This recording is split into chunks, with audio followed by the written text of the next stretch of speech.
Olá, internauta, seja muito bem-vindo sempre à Jovem Pan, mais uma edição de Dois Lados da Moeda.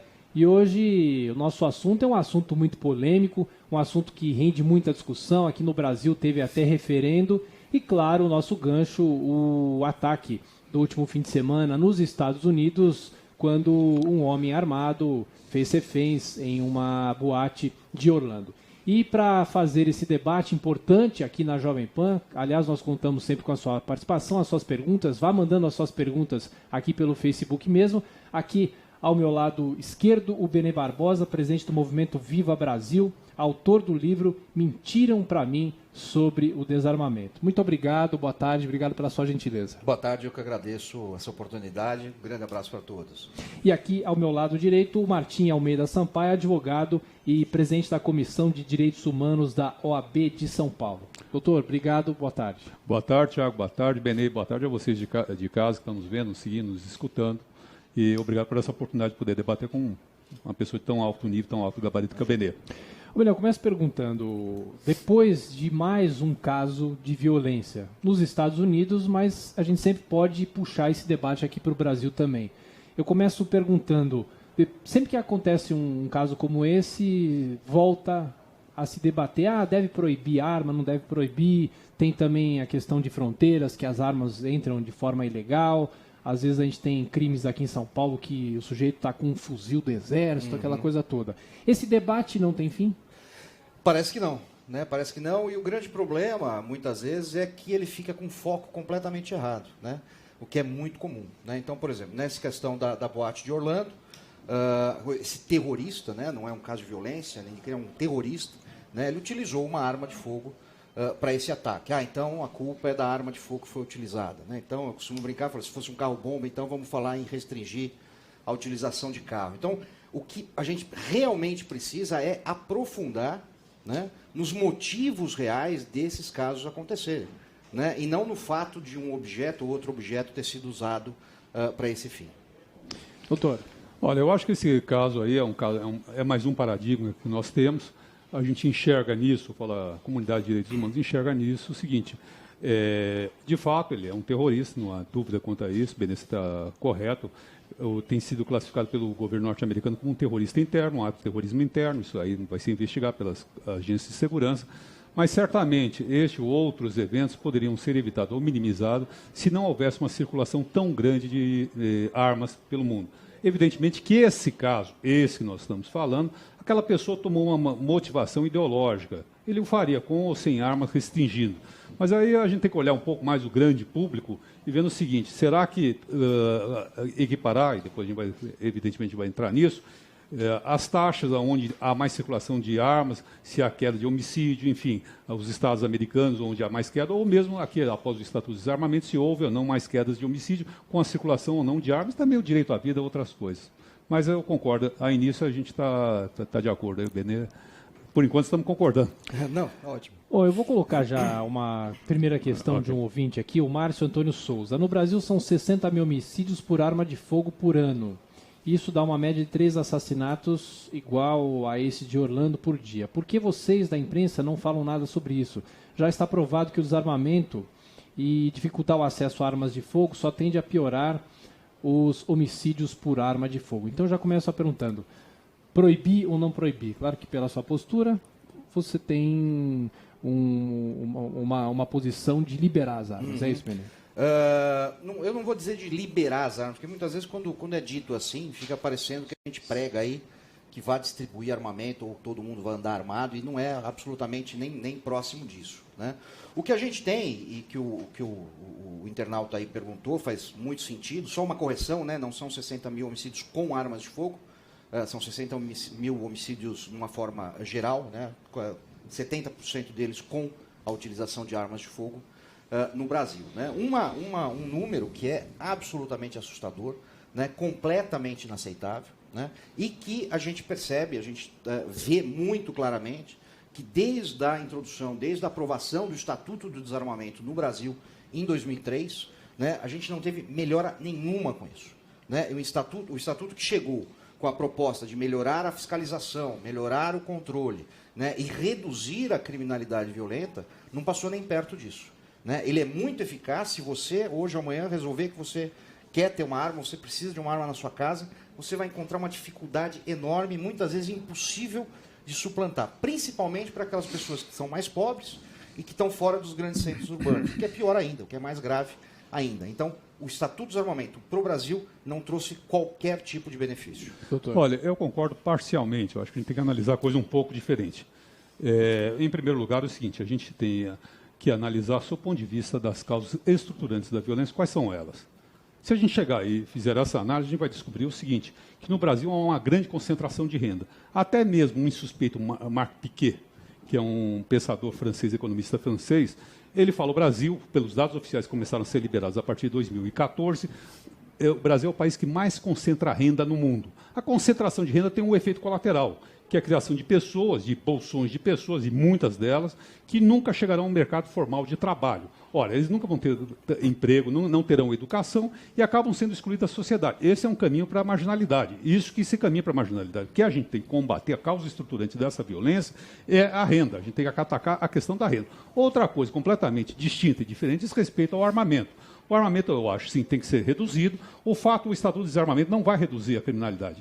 Isso não existe como fazer se simplesmente restringir as armas. Você vai restringir e vai combater a criminalidade reduzindo a questão da concentração de renda e dando escola para as crianças, por exemplo, entre outras medidas, saúde, escola, educação, aqueles direitos básicos e fundamentais que constam da Constituição Federal. Eu acho que você tirar de circulação as armas para pessoas como eu, que não sei atirar, não tenho nem a menor ideia de tirar e não vou saber me defender, eu compro uma arma e não vou saber fazer, ela vai ser tomada pelo bandido, vai cair em circulação na mão dos bandidos. Então é isso que eu acho que o Estatuto do Desarmamento se propôs, entre outras coisas, e eu acho que mais ou menos acabou cumprindo.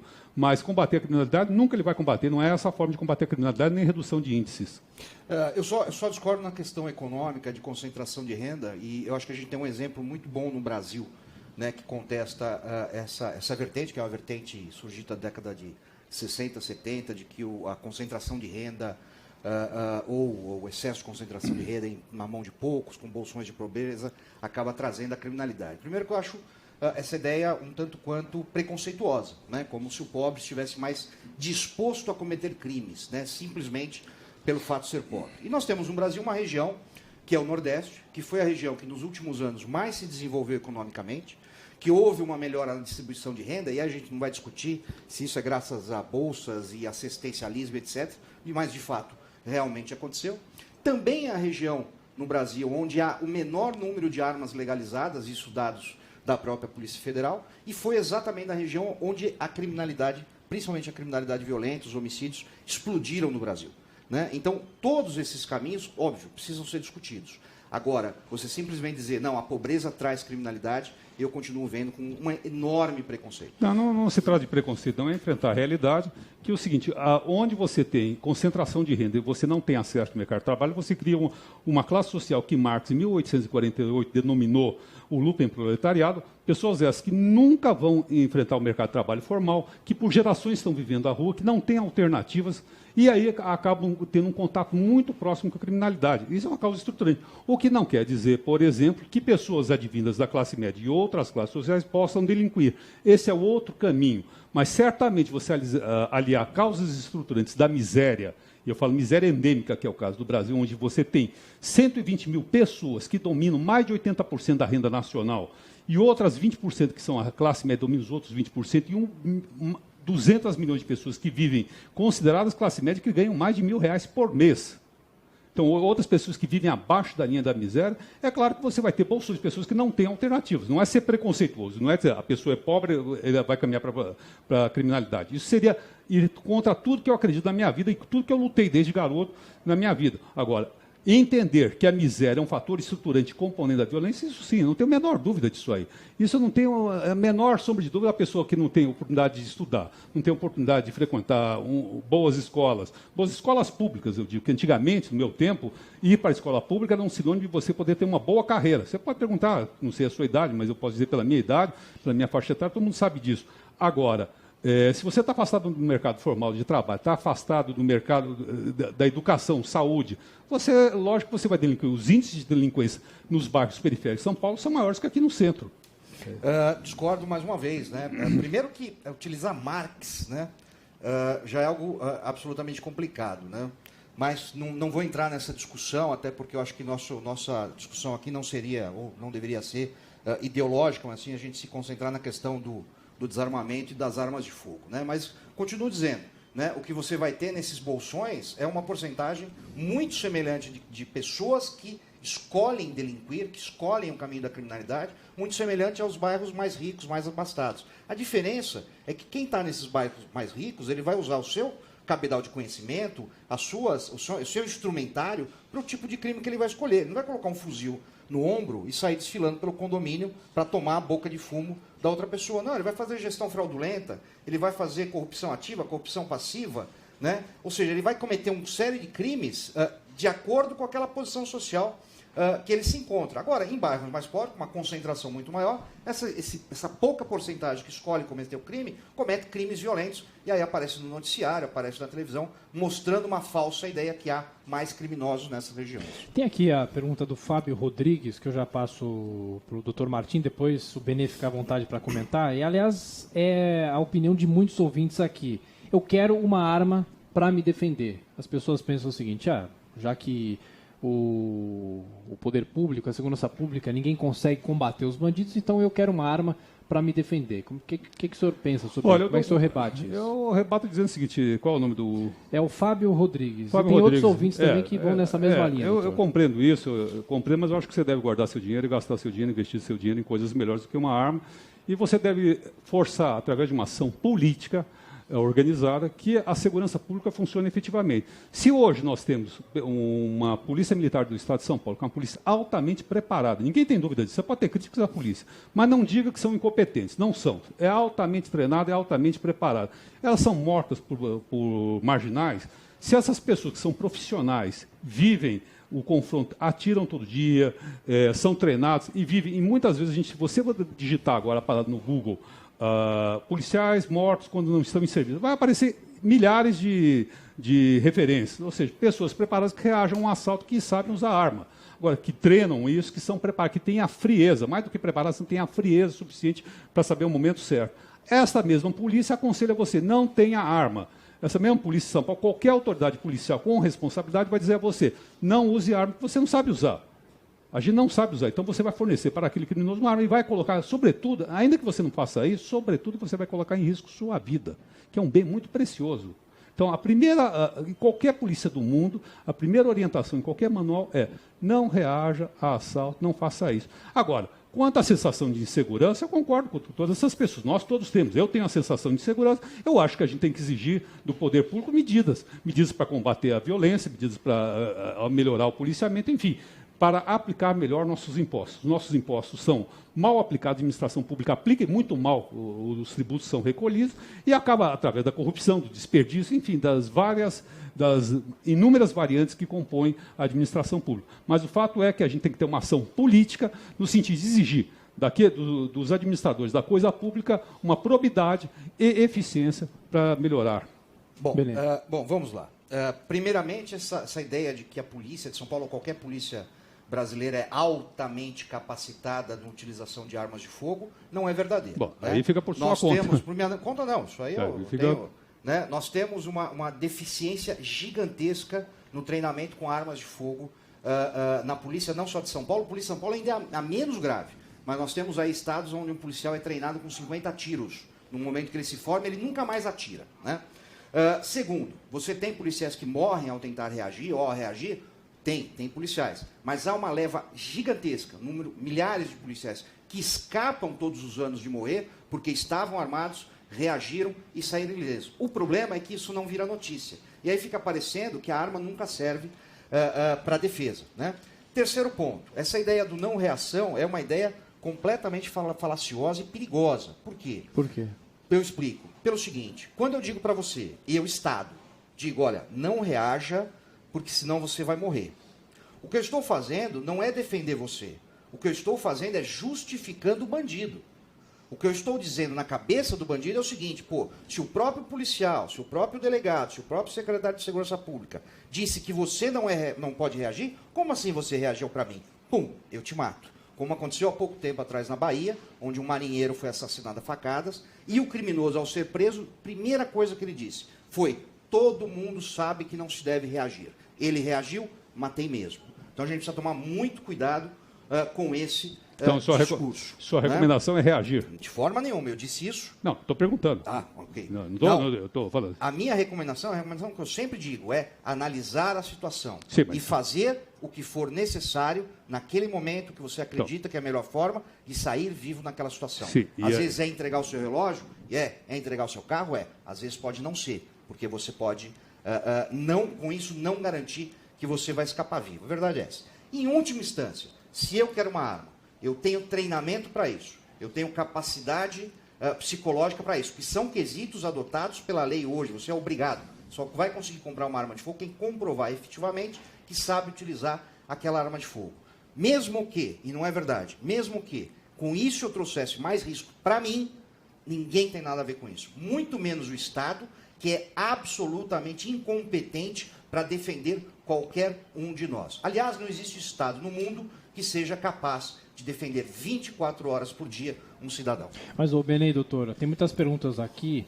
Por exemplo, o Marcos Guilherme fala sobre as fronteiras, né, que as armas entram pelas fronteiras e as armas acabam abastecendo não só os bandidos, mas também muita gente que quer se defender e não tem capacidade de fazer um curso. Enfim, essas pessoas conseguem armas, né, doutor?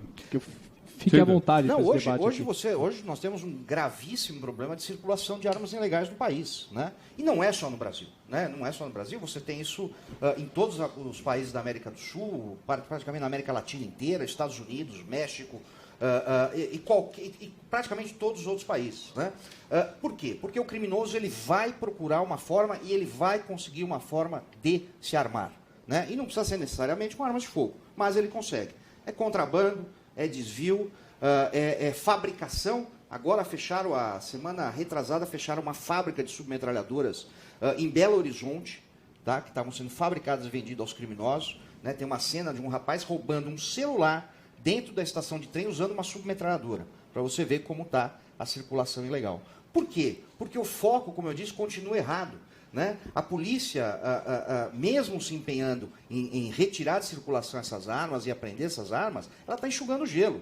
Porque ela prende o cidadão aqui, apreende a arma dele, uma semana depois ele está na rua e vai procurar armamento, e vai conseguir armamento, e vai conseguir continuar se abastecendo, né? Então, no mínimo é injusto, né, que o cidadão não tenha garantido esse direito, que inclusive está na lei, de ter uma arma dentro com capacidade psicológica, como eu disse, com treinamento para a sua defesa. Doutor. Eu acho que é um contrassenso. Se ele diz, não sou eu, que o Estado não tem capacidade para prover nossa segurança, esse Estado vai ter capacidade para testar que eu tenho capacidade psicológica e manuseio de arma, porque eu vou ter que ter o Estado para liberar o uso de arma. Então, mesmo o Estado que não tem capacidade para me defender, é aquele Estado que diz para mim que eu posso usar arma para me defender, que eu tenho condições psicológicas. Isso é uma falácia, eu não acredito nisso. Desculpe, o seu discurso em relação ao Estado, também eu não acredito. É uma visão ideológica, respeito, a gente está numa democracia, essa é a beleza da democracia, a gente não concordar, porém se respeitando, evidentemente, mas é um discurso liberal, é um discurso que leva em conta que o Estado está falido e o Estado não vai fazer nada por nós.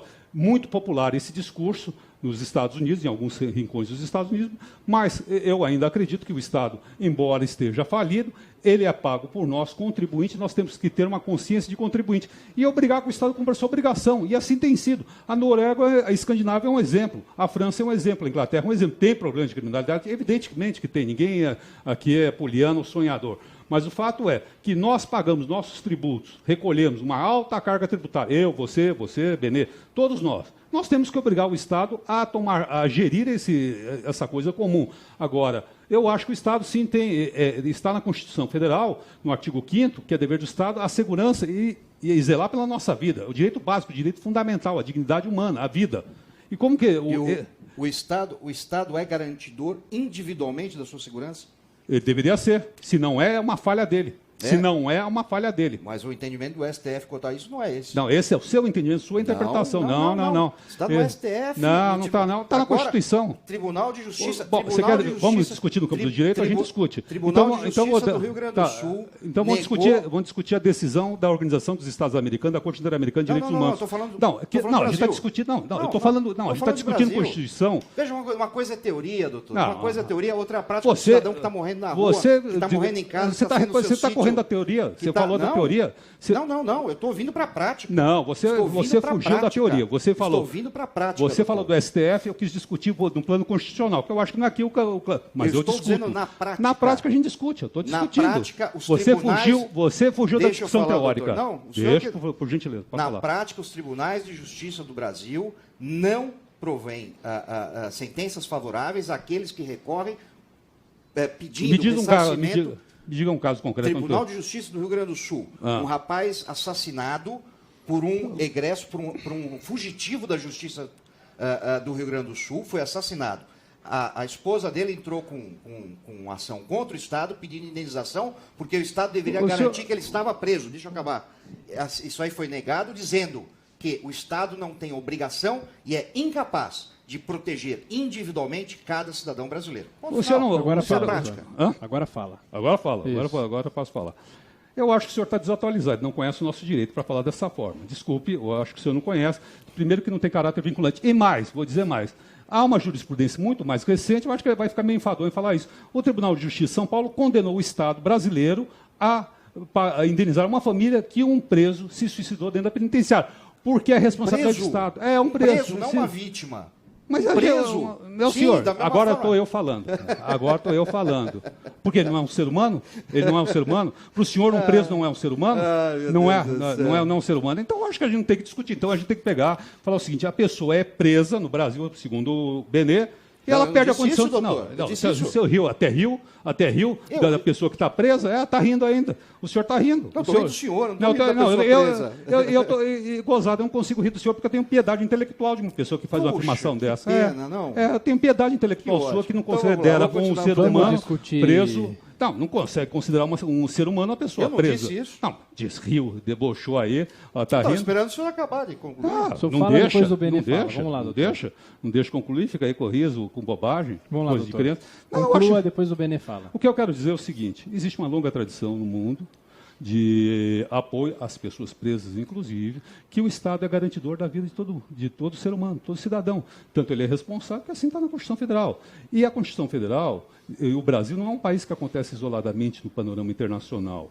Ele acontece dentro de uma sociedade internacional, tem compromissos internacionais firmados. E os compromissos firmados pelo Brasil na sociedade internacional apontam no sentido da paz social, apontam no sentido do Estado garantir as liberdades individuais e a vida, entre elas, e a dignidade humana. É isso, resumidamente. Bom, vamos lá, exatamente, para garantir a integridade da vida humana e a vida do cidadão e até do bandido também, eu não disse isso, como o senhor tentou dizer, é que eu defendo a ideia de que todo cidadão com preparo, né, tem que ter o direito, tem que ter a liberdade, mais do que isso, de ter uma arma de fogo para sua defesa, e o Estado não pode negar esse direito, né? Porque a verdade é o seguinte, quando um criminoso meteu o pé na porta da sua casa, não adianta chegar para ele e falar, olha, de acordo com a Constituição, o Estado tem que me proteger, porque ele não vai te proteger. Ponto final. A verdade é essa. Infelizmente é essa. O mal está lá fora. Há pessoas ruins, há pessoas cruéis, prontas para fazer o que quiser com a sua família. Então, aquele cidadão que se acha preparado, que se acha com o direito, com a liberdade de defender sua família, tem que ter esse direito respeitado. É só isso que nós estamos lutando. Curioso, esse discurso nos Estados Unidos é o discurso típico do Partido Republicano. É um discurso considerado de direita, não há problema, a gente está numa democracia, não estou rotulando ninguém aqui. Isso é um problema de consciência individual. E os Estados Unidos, que prega isso, e vários estados norte-americanos pregam isso, sequer reduziram a taxa criminal. Pelo contrário. Qual estado? Os Estados Unidos hoje têm a maior população carcerária do mundo. Não, estamos falando de criminalidade. Não, o senhor disse, estados não reduziram. Qual estado? Estado Texas, por exemplo. Não reduziu? Não reduziu. Não, ele saiu da década de... Não reduziu. Vou dizer dados. Ele saiu da década de 80 de 12 homicídios por 100 mil habitantes Hoje tem 4,8 homicídios, isso não é redução? De quem que são? matemática De é que essa? dados? Texas? Que matemática é essa que tem 2 milhões que não leva em conta, tem 2 milhões de cidadãos presos norte-americanos nas cadeias? 2 milhões de bandidos presos pagando suas penas por 2 milhões, e a população armada. 2 milhões, muito bem. Então, houve redução de criminalidade? Não, eu acho que a tese não funciona. Houve 2 milhões presos? Houve. 2 milhões é a maior população do mundo, houve? Está ótimo isso, eles Tá cometeram ótimo. crimes, está ótimo. Tá ótimo. Será que a sociedade está bem isso? Se eles cometeram um crime, eles têm que estar presos. Por isso que reduziram o número de estupros, desabou no Brasil, o número de... No Brasil não, nos Estados Unidos, o número de homicídios desabou nos Estados Unidos nos últimos 20 anos. E, obviamente, a população carcerária subiu porque os bandidos estão sendo presos. Diferente do Brasil, que continua com essa leniência com bandido, nessa visão marxista de que bandido é um coitadinho, uma vítima da sociedade, ou seja, ele é minha vítima, sua vítima, é vítima do seu pai, da tua mãe, aquele que ele ataca. Né? E a gente continua exatamente por esse discurso que o doutor, isso com todo respeito, com esse discurso marxista de esquerda que o doutor propõe, que a gente chegou Mas até lá aqui eles não com falham 60 nas homicídios. fronteiras também? Falham, lógico que falham. Nenhum país do mundo não falha na fronteira. Até a Inglaterra, que é uma ilha, não consegue impedir 100% das armas entrando ilegalmente. Nós temos a França, que tem uma restrição gigantesca para armamento, para circulação de armamento, aonde sequer tivemos essa noite 2 policiais assassinados a facadas, porque o policial lá ele não anda armado fora do serviço dele. Né? E você teve lá o ataque ao Bataclan, com mais de 100 mortos, né? O ataque com terroristas, mais uma vez, muçulmanos, atacando, utilizando fuzis de assalto AK-47 contrabandeados da Bélgica. Né? Então, não existe país que consiga fechar a sua fronteira. Graças a Deus que esse discurso, já que ele rotulou meu discurso de marxista, só posso opor seu discurso de direita. Não gostaria de falar isso. É de direita. Mesmo, é conservador. E é um discurso de direita, conservador, cujo ápice foi Adolf Hitler, que resultou na morte de 70 milhões de pessoas. Bonzinho era Marx, com 100 milhões de mortos. Bonzinho é campo de concentração, foi bom campo de concentração. Hitler não era de direita, doutor. Desculpa, era do Partido Socialista Alemão. Não era de direita. Então, Hitler era comunista. Não, ele era de esquerda. Não, era de esquerda? Partido Trabalhista Socialista Alemão. Senhor, tá certo. O senhor precisa ir... Eu acho que eu sugeriria que o senhor estudasse um pouco mais, que o senhor vai passar vexame ao falar um tipo de coisa desse nível. Mas tudo bem. Eu acho que esse discurso de direita, de extrema-direita, que a violência resolve tudo, vão matar, como de concentração, está superado. Isso foi superado em 1948, primeiro em 1945, com a derrota de pessoas que pensam e políticos que fazem desse gênero. E depois com a Declaração Universal dos Direitos dos Homens, que foi em 1948, que são a Declaração dos Direitos Humanos de 10 de dezembro, que elevou o homem à questão principal da história. Então, esse discurso taxar marxista, isso aí fazia muito, dava um pouco de pânico na ditadura. Na ditadura, quando tinha pessoas que serviam a ditadura, eram lacaios da ditadura, acusavam os outros, você é comunista, você é isso dava medo. Agora a gente está na democracia. Se eu fosse marxista, eu falaria, não teria o menor medo de falar isso. Mas agora isso aí é taxação, é rótulo bobo. Claro. Isso aí já passou. Isso aí, isso desde a queda do muro de Berlim, isso exatamente isso assustava. Cuba, Venezuela, isso assustava, esse seu discurso assustava. São regimes conservadores, né? Esse é o discurso, esse seu discurso assustava quando os gorilas, a ditadura estava aí. Aí fazia um sucesso. Criança, né? Eu militava naquela época, eu não era criança, eu tenho 57 anos, eu conheço bem. Eu conheço fascista de longe, bateu o olho, eu conheço. É impressionante. Você não me chamou de fascista, doutor? Não, eu estou dizendo que eu conheço. O senhor me chamou de comunista, ué? Qual o problema de chamar? Eu falei marxista. Não, que marxista? E como é que o senhor chamaria uma pessoa de extrema-direita? O senhor não sabe disso? Eu sei muito bem. A extrema-direita é fascista? Então é um dos fascistas. Então... Nazista, o senhor prefere nazista? É mesmo? O senhor também é nazista? Não, eu estou falando, você falou eu falei, eu dei opções. Se você o senhor está dizendo que eu sou fascista no ar, é isso? O senhor me falou que eu sou comunista? Não, estou falando que existem ideologias de extrema-direita. Então tá bom. Tá bom? Então tá bom. Senhores, vamos nos ater à questão das armas, que é o foco do nosso debate. O Paulo Gonçalves diz o seguinte: no mapa da criminalidade brasileira, qual a porcentagem de assassinatos feitos com armas registradas? E qual a porcentagem de assassinatos feitos com armas ilegais? Claro que esse número, não sei, talvez o Benê tenha mais de cabeça do que a gente, mas qual é a comparação que é possível se fazer com isso? A gente já está entrando na reta final do nosso debate aqui, Benê. Infelizmente, não há a coleta de dados da segurança pública brasileira é muito ruim, né? Ela é muito dispersa, não há um padronizamento entre todas as secretarias de segurança. Né? Para vocês terem uma ideia, até homicídios são catalogados de formas diferentes. Né? Então você tem lugares aí, Secretaria de Segurança, que está catalogando o homicídio como encontro de cadáver, morte esclarecida, exatamente para jogar para baixo o número real de homicídios. Então a gente não tem esse dado. O que a gente sabe, obviamente, por entrevistas, conhecer bem o meio, é que o número de armas utilizadas em homicídios, em crimes realmente, de armas registradas é ínfimo, é numericamente desprezível, né? A maioria, obviamente, são de armas ilegais que estão na mão da criminalidade. Doutor. Eu não tenho esse dado, mas eu acho que eu tendo a concordar com o Benê, que faz bastante sentido o que ele diz. Eu acho que as armas legais são poucas e as armas legais são maiores em circulação, não tenho nada a opor. Doutor, 1 minuto para suas considerações finais. Vamos lá? Tá bom, vamos lá. Por favor. Obrigado já pela gentileza por estar aqui e obrigado pelo debate. Eu agradeço ao Benê, desculpe se a gente se radicalizou um pouco, faz parte. Se inflama um pouco aí, mas não é isso, não tome nenhuma observação minha como desconsideração. Agradeço a você, Tiago, esse espaço. Eu acho que é importante fazer essa reflexão e essa contribuição para o avanço da sociedade. Esse é um debate atual e deve ser mantido à luz do que foi esses incidentes que acabaram de ocorrer na Flórida, Estados Unidos. Obrigado. Ok, obrigado. Bom, eu agradeço a oportunidade, acho que é muito importante esse tipo de debate.